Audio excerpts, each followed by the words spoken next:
ఆదిలాబాద్ జిల్లా బేల మార్కెట్ యార్డ్లో దళారుల దందా రోజురోజుకు పెరిగిపోతోంది. పత్తి పంట అమ్మడానికి మార్కెట్కు వచ్చిన రైతులకు అడుగడుగునా ఇబ్బందులు సృష్టిస్తున్నారు ప్రైవేట్ వ్యాపారస్తులు.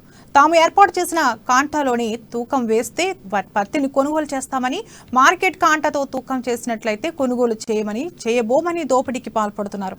దీంతో రైతుల కోసం నిర్మించిన మార్కెట్ యార్డు ఉపయోగం లేకుండా పోతోందని ఆవేదన వ్యక్తం చేస్తున్నారు. ప్రైవేట్ కాంటా తూకంలో మోసం చేస్తున్నారని, దీనిపై అధికారులు చర్యలు తీసుకోవాలని డిమాండ్ చేశారు.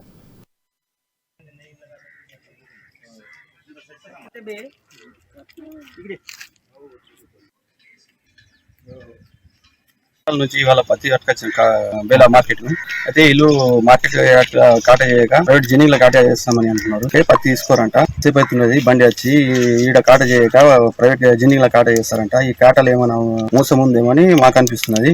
ఇక్కడ స్టాఫ్ తప్ప మార్కెట్ కు సంబంధించి చైర్మన్ గానీ సెక్రటరీ గానీ ఎవరైతే వస్తలేరు.